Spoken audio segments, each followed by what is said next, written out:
I'm Andrew Knight, Hey, I'm Chris Millett. and we are going to walk you through a little bit of the PDF that is specific to gear and hosting tips. We're not going to read the document back to you, but we thought we'd just offer a little bit of a guide. So let's jump right in. When we're talking about gear options and setups, this could be the place that you start thinking about how great podcasting is, and maybe you've walked through the Guitar Center or your local music store, and you get excited looking at microphones, and you've spoken through microphones and you like how they sound. and then you thought that's the fun part, and then you get to this list that I've created here and with all the links, and that's when the overwhelm starts coming through. Yeah. Right. But Chris, maybe why don't you start with your setup? How did you decide to go about the fancy microphone that you have in front of you there? How fancy is that microphone, actually? It's actually not that fancy. It just looks fancy because it's gold. Yeah, I would say, kind of to echo that, I think it also can be the whole part of it can be super intimidating with gear. Like if you've not had to use microphones really, if you've not used an interface or a DAW or anything like that, it can also be super intimidating because you can Google, like, what do I need to start a podcast, or read a thing like this and be like, oh my gosh, too many things. But for me, my microphone, it has an XLR output, and I do a lot of like home recording and different stuff like that. So I use a USB audio interface. It's a simple PreSonus audio box USB. So it's like, I think new, they're around $100. But that is also so I can do things like record music and stuff too. So it's multi-purpose as far as that goes. The microphone is by a company called, I don't know if it's Licks or Likes, or it's LYX. Just some kind of cheap budget microphone. I think this one is about $60-$70. And it's a condenser. I mean, we'll get into that later. There's really like two types you might want as far as microphones, but I don't have like a boom arm setup. I'm using just like a regular boom mic stand. I'm probably going to get a desk one because I'm kind of tired of like accidentally running into it as I walk around. But, and that's one of the links that we have on there too. yeah. You think about like the more that you're touching and handling your mic, or if you've got those desk mics and you're pounding the table. Yeah, if you're doing your angry AM radio rant, yeah, exactly. on the table, yeah. it's gonna your Rush Limbaugh rant. Yeah, exactly, because the microphones will. These kind of microphones are so nice. The value is that they're picking up a lot of that timbre, a lot of the aspects of our voice that we want them to pick up, or our guitar, or whatever we're recording. It can be negative too, but it's also picking up all the bad stuff too. But yeah, both of us have the mics with the boom cages, so that actually helps too. Yeah. So that there's less, if things move around it, theoretically this absorbs some of the shock. Yeah. Other than that, I just use, when I'm recording music, I do like either Studio One or Pro Tools, but for most podcast stuff I just use GarageBand. So, and I'm on I think I looked it up last night. I'm on a 2011 MacBook Pro. So it's a point of pride at a certain level. Yeah, it's like, I can still make it work. Yeah, you're like a guy refurbishing like a 1968 Chevy or something. Just like, look at it, I can still get around town at this. It's still passing emissions. I think refurbishing a 60s truck would be a little bit easier sometimes. Yeah, because they're still making parts that you can retrofit into it, but you can't retrofit all the drivers of 2011 MacBook. Apple doesn't want you to do that. Right. I've got my I've got the same idea. I've just got my little USB mixer. Same thing. It's it's like $100. It's an Alesis. I've used this one. I've had a Yamaha one before, and just like you said, and what we write in the PDF there, it can be as simple as microphone, XLR cord to USB mixer, and then USB mixer connecting here. And right now, this is going to be really, really important for practicum supervision, as a matter of fact. So just removing this whole aspect of podcasting for right now, this particular mixer is going to be great because I can have my student can be singing into a microphone, and they can be playing guitar and have that guitar. And all I need is the 2 channels. I can have my student vocal going in channel 1. I can have my student guitar going in channel 2. I'm going to take this mixer. I'm going to take it 15 feet to the other direction, so we have good distancing. And I'm going to adjust the levels while my student, and then I'm going to have the USB cord running back into the computer so that my student and the 3 or 4-year-olds, at the early childhood center can see my student, and they're going to do the marching movements and raising. They're going to do all that stuff, and the microphone will still pick it up because I'll be able to adjust just these 2 little knobs. So this mixer is going to come in handy, I think, for that perspective.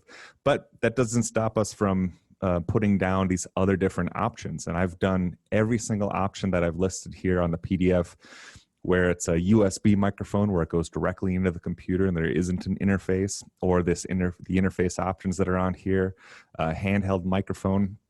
Sometimes your handheld microphone too, and I don't know if you've done this, Chris, at a conference or anything, but you just walk around with your phone and you go up to somebody at a conference, and I've done this at research poster sessions. I say, I'm from this podcast. Would you just talk to me for 5 minutes? Exactly.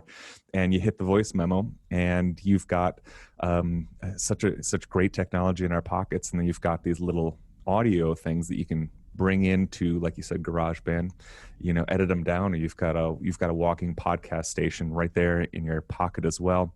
But I've done all of those different versions all the way down to just talking right into the computer, because we have microphones on our computers, microphones on our phones and everything. Sometimes. Exactly. Yeah. Go ahead. Oh, I was just going to say, I think the USB route is really popular and a really good choice for, and I know we're going to get into a lot of those pros and cons, but if I was going to tell the person who had no experience with a microphone, the USB ones are nice because you get some of the quality, but it just plugs straight into the computer. Yep. Which is a lot easier for a lot of people. It seems like a lot of like the new podcaster, their first picture is like of their blue, they're like Yeti or whatever microphone. Right. So that's fun. And those are the companies. Yeah, and those are the companies that are linked there as well. And those microphones, now it's time to experiment. So maybe you've gone ahead and you've decided based on your budget that you're going to use a certain kind of microphone. Now it's really just a matter of seeing, like, with this particular microphone at the particular setting that it is on. And there's a bunch of different settings, lots of different buttons that I can play with. And then there's more buttons that I can play with on the USB interface. So now we are creating what is that, factorial? Remember, like 3 times 2 times 1, or whatever it is, whatever that math equation is that says here's a million different options for this. And the Bluetooth, or I'm sorry, not the Bluetooth, the Snowball idea, Blue Yeti, that sort of thing, where you just plug right in. Maybe there's a button or 2 on it that says, do you want to have it like close up recording, or do you want it far away recording? Those are, you just record yourself doing 2 minutes of a monologue, doing either of those different settings, and you see how it sounds in the computer. And you'll be able to tell that when my voice is much closer to the microphone, it's that NPR voice. It can pick up a lot more of the highs and lows. And when your voice is further away, and I'm going to turn up my gain right now so that it's picking me up further away from the microphone, that it's picking up more of the room sound, more of the echoes and that sort of thing, as opposed to when I get closer and turn the gain down more. Yeah, so when you talk close to the mic, you have to be a little bit careful, because those B's, I'm going to do it intentionally, the buh and the puh. So that's not going to sound nice on the other side. The plosives with a condenser mic have trouble processing all of that air coming at it. So you get that nice NPR, hello, voice, but because it adds bass to your sound, but you have to watch out a little bit. And that's why a lot of people will use the pop guards and the pop filters, and those little itty bitty, you think, why do I need that random little screen? That is stopping the air from attacking the microphone, basically. So those are useful, because if you talk from back here and you turn the gain up like Andrew just did, the problem is you're not in a like high quality studio. You're probably in your house, right? Yeah. For example, my dogs are usually right above me. There's a washer, there's air conditioner, there's children and family, make noise. So unless you can control all of the variables, which I don't know many people, especially just many music therapists, that can control every variable, even if it's, can I turn the AC off? Maybe at the place you're recording, you have no control over that kind of thing. So the closer you get, you can get more of your voice sound and less of everywhere else. Problem is, you got to be careful about being too close to the mic and having the levels, because you can either clip, which that's just too much signal, the microphone can't handle the whole signal, or you can get some of those plosives and bass buildup and different things like that. It's all, everything that we're going to say is all like a trade-off. You pick one thing and it has pros and cons, but that would be the one pros and cons. The one things I pulled out. So condensers have that proximity effect a lot. But this is another common microphone, just the like SM58 style microphone. It's the same exact microphone as this SM57. The difference is literally the housing. So these style are very common. This is not like an actual Shure, but this one is. But those are super nuanced than the condensers, but they can handle a lot more volume and things like that. So that might be a good choice. These are like cheap. These are like $50 brand new. Sometimes you can even get them, but you can find them on Craigslist, Facebook Marketplace. If you look on microphone on like Facebook Marketplace, you're going to find this. People are going to be selling those.